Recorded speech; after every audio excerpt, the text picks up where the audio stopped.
अस्सलाम वालेकुम, welcome back with another vlog. तो आज के इस व्लॉग में मैं आपको स्टूडेंट की एकोमोडेशन दिखाऊंगा, एक बहुत ही वीआईपी एकोमोडेशन जहां पर मैं रह रहा हूं। तो आज मेरे सारे दोस्त काम पर गए हुए थे, तो मैंने सोचा क्यों ना आपको आज मैं अपने रूम और अपने घर का एक ट्रिप दे दूं। तो ये हम पहुंच चुके हैं सेकंड फ्लोर पे। तो यहाँ पर हर फ्लोर में इंटर होने के लिए आपको एक की चाहिए होती है, जो कि आपको ऑनर ही आपका देता है। सेकंड फ्लोर में इंटर होते ही सबसे पहले आपको ये एक बहुत ही प्यारा गार्डन नज़र आएगा। इस गार्डन की एंट्रेंस फर्स्ट फ्लोर से है और यहाँ पे अक्सर आप वॉक कर सकते हैं या रात को खाने के बाद चहलकदमी। और अक्सर लोग यहाँ पे अपने डॉग्स को भी लेकर आते हैं उनको टहलाने के लिए। तो चले चलते हैं घर की तरफ। तो ये घर में इंटर होते ही सबसे पहले आपको एक बहुत ही प्यारा व्यू नज़र आएगा। ये एक छोटी सी गैलरी है जो हमारे घर के सारे कमरों को कनेक्ट करती है। तो इस घर में टोटल 3 कमरे हैं।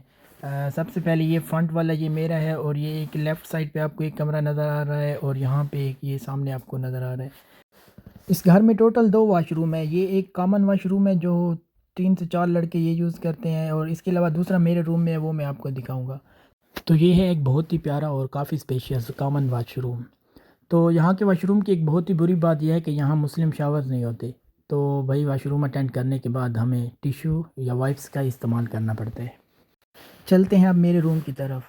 तो ये सबसे पहले आपको सामने एक वो बहुत ही बड़ा वार्डरोब नज़र आएगा जो कि काफ़ी स्पेशियस है और ये सामने डबल बेड है। और डबल बेड के साथ ही एक ड्रायर और चेयर मैंने रखी हुई है, यहाँ पे मैं कभी कभी स्टडी कर लेता हूँ। तो ये तकरीबन सारे रूम ही इसी साइज़ के हैं और ऐसे ही हैं। तो बाकी में उनका प्राइवेसी इशू की वजह से मैं आपको नहीं दिखाऊंगा, तो वो भी ऐसे ही हैं। तो ये चलते हैं मेरे वॉशरूम भी मैं जाते जाते आपको दिखा दूँ। तो ये भी ये है मेरा वॉशरूम। ये इतना स्पेशियस नहीं है, ये छोटा सा ही है क्योंकि ये अटैच वॉशरूम है। तो अटैच वॉशरूम छोटे ही होते हैं यहाँ पर। और तो ये सामने आपको रेडिएटर भी नज़र आएगा, ये हीटिंग है। तो ये सामने जय नमाज़ भी मेरी पड़ी है, मैं कभी कभी नमाज़ पढ़ लेता हूँ। तो चलते हैं इस घर के लिविंग एरिया की तरफ, जो कि हार्ट ऑफ दिस हाउस माना जाता है। ये काफ़ी स्पेशियस एरिया है और हम अपना टाइम ज़्यादातर टाइम इधर ही स्पेंड करते हैं रूम्स की बजाय। ये सामने आपको 80 इंचेस का एक एलईडी नज़र आ रहा है जिसके ऊपर यूट्यूब, प्राइम वीडियोस, नेटफ्लिक्स, होलो और बहुत सी वीडियो स्ट्रीमिंग सर्विसेज हैं, लेकिन हमें देखने का इतना टाइम नहीं मिलता। तो ये एक वेस्टर्न आइडिया पे ये घर बनाया गया है। तो ये एक मतलब कि ओपन लिविंग रूम किचन का आइडिया है, मतलब किचन और लिविंग रूम एक साथ ही है, कंबाइंड।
अब चलते हैं इस घर की बैल्कनी की तरफ।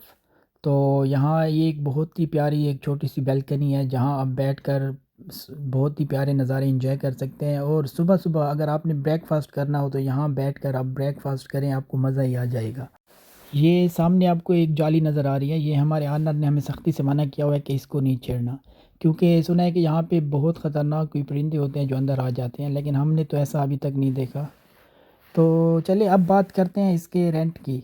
तो हम टोटल 6 लड़के रह रहे हैं इस घर में, तो मतलब 2 लड़के ईच रूम में। और पर हेड 450 पे कर रहे हैं। तो ये एक बहुत ही अच्छी और फिजिबल एकोमोडेशन है अगर लंदन में देखा जाए, क्योंकि इतनी वीआईपी एकोमोडेशन में स्टूडेंट नहीं रहते। हमारे एक दोस्त को यूके के एक नेशनल ने ये एकोमोडेशन रिकमेंड की थी, जिस वजह से हमारी भी मौजें लग गई हैं। और रेंट के लिहाज से अगर देखा जाए तो 450 तो कुछ भी नहीं है, क्योंकि लड़के यहाँ पे छोटे छोटे रूम्स में रहते हैं और वो 300 से 400 तक पे कर रहे होते हैं। तो भाई ये देखे, ये यहाँ के सोफ़े, ये एक पूरा एक थिएटर का माहौल बन जाता है जब आप सोफ़े को फुल स्ट्रेच करके 80 इंच की एलईडी के सामने एक अच्छी सी मूवी लगा कर बैठ जाएं। तो पूरा एक थिएटर का माहौल बन जाता है।